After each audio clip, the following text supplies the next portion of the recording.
All right, this video goes out to Aaron Castillo and to Shebhan Haircut from our Sustainability Design Laboratory at PCGS.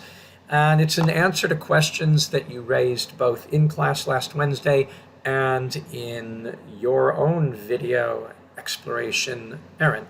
And it's about video in Blender. The first thing I want to show in an open new Blender window is that if I go to video editing and open that up, and you see that the scene defaults to a resolution of 1920 by 1080 and 24 frames per second. But when you bring a movie into it, as you were asking, and I'll bring a movie, I'm going to bring a 360 movie that I just downloaded. I got it from, let me show you where.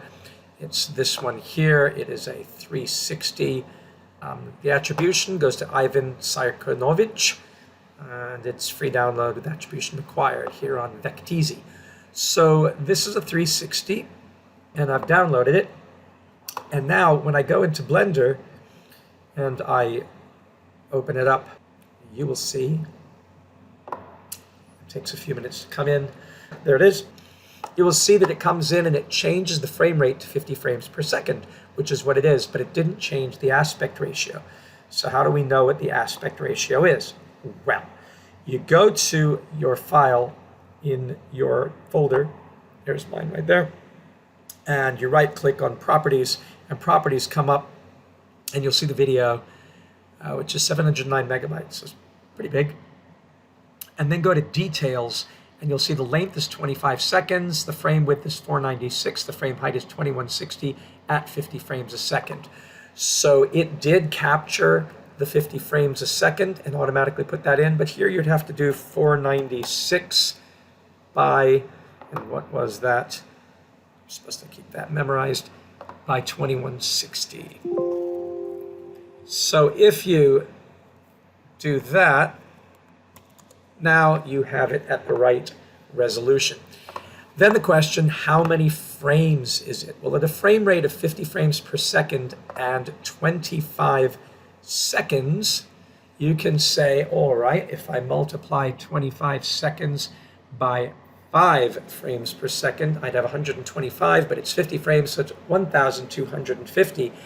And that's good, but it also shows it right down here.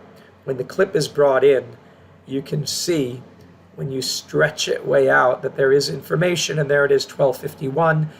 And if we change this part here by moving it to the end at 1251, down here on the bottom, so that we were rendering the whole region, you'll see it's about 25 seconds at that frame rate. You see 24.48, going a little farther out than that, it's about 25 seconds. There it is, 25 seconds. So that is the video. Well, that's Marvy, but let's go back to layout for a moment and show the answer to the question about showing movies in Blender. And what I want to do here is go into the top view and grab my camera and move it down here, and then rotate it so it's looking dead on, and then move it down. There we go. So if I wanted to project onto this cube, I could go to a material and change my base color, hitting that yellow dot, and change it to image texture, open up the movie, and make the movie my image texture. Nothing seems to happen, but then look up here on the right, it's in viewport shading solid mode. So you want to go to the material mode, and then you can see the movie there, but it's projected onto a cube, which is a bit awkward. But to show that the movie is in fact playing, what you would do is underneath the material here, you've got to tell the material how many frames you want it to play for. And the number of frames we said was 1250.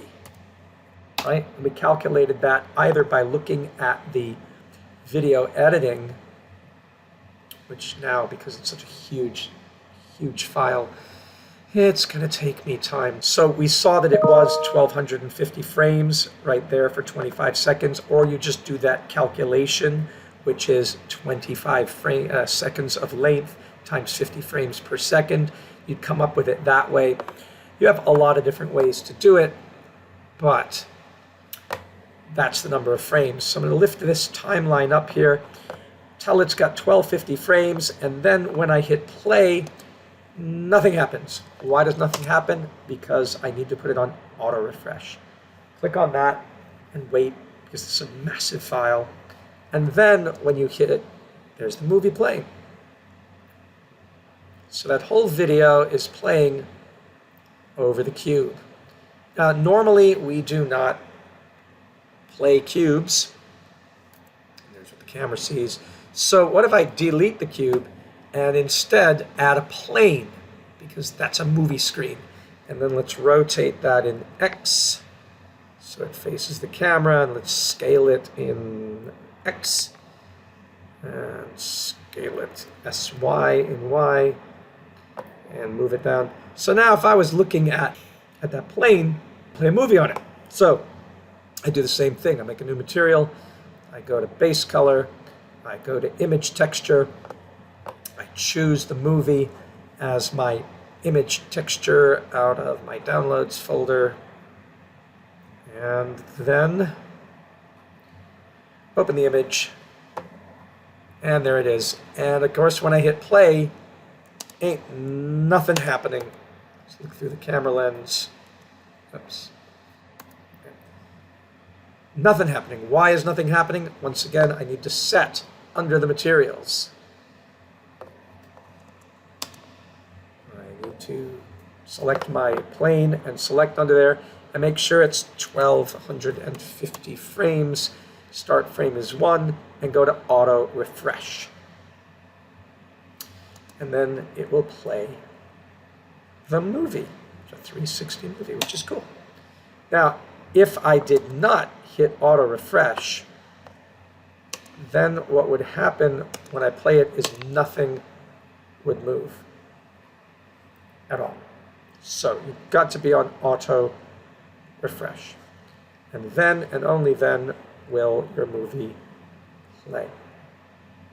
All right, that's all fine and dandy and fun and good, but what if we don't want to have a flat plane, so I'll delete that, but a sphere?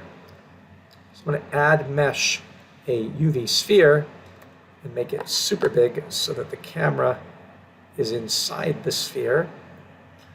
And recalling that Blender generally wants you to be looking outside the sphere if you're making a movie of the Earth, and we want to be inside a 360 movie, I'm going to click here and go down to face orientation, and note that blue means the image is facing you, the normals are facing you, and red on the inside means it will be invisible. So I go to edit mode, mesh, normals, flip. Now the outside is red and the inside is blue, meaning that we'll be able to see in whatever game we bring this into the blue surface. Now I can turn off the face orientation and go inside, go back to object mode, and now texture this sphere with a material that is an image texture. Once again, open that very movie, that 360 movie, and there it is. Of course, it's not playing yet because I need to set 1250 frames. There we go, and hit auto refresh. And now, as you will be able to see, from the outside, you could obviously do this for the Earth spinning, but we can also go inside and experience the world of 360 from a truly 360 experience. Looking around. Now there's my camera right there. If I hit 0, you'll see what my camera sees. And then you can rotate the camera, and things you can do with the camera is change the focal length. and shift it in X and Y. So rotate the camera maybe a little bit. Obviously, you'll play around with this to get different ideas of what you want to show, what you want to see with this. So if you wanted to videotape this, you'd set it up until you got that kind of a movie. If we hit stop, then we're not looking at the movie anymore. And of course it's freezing. There we go. Oh, let's hit play again. So yeah, we can move around and get inside this and do whatever we want to do. Right? So good fun with that.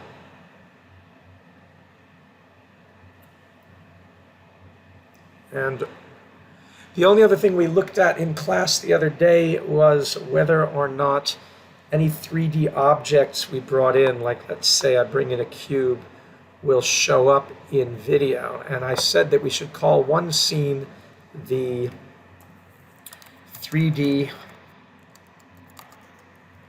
object scene. And let me go into video editing and take this out because I don't need to gum this up with that. Because I was mentioning that we should create a separate scene that we call video editing in a project.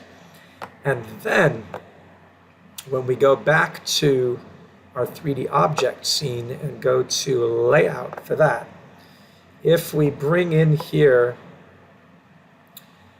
add a, let's see, we import a model, a collada maybe, an FBX. Let me go for GLTF and see what I have in my 3D objects folder. And let's see, I'll just do an ibis. There it goes again. At least there's an ibis there. So let me zoom in on the ibis. And let me scale the ibis up. It's hard to know where the ibis is inside this world. Should have come in the center of the world. There it is. So there's our ibis. And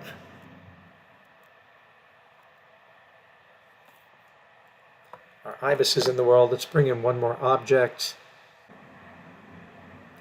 A swamp buggy. So there's our swamp buggy. Yay, scale it up. All right. So we have a world in which we have an ibis and a swamp buggy inside this world. And we've set up, we should set up a camera. Let's see what the camera sees. The camera's not looking good, so move that over. Let's actually look down on it and make the sphere, hide the sphere for a moment. Let's take the camera and turn the camera.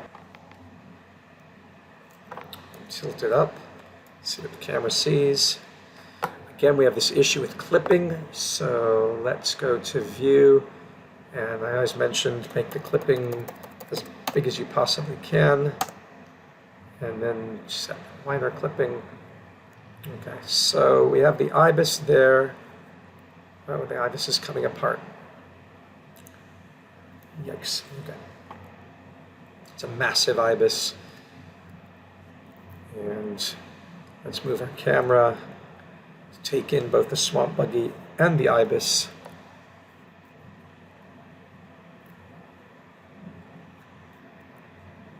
We'll rotate the camera.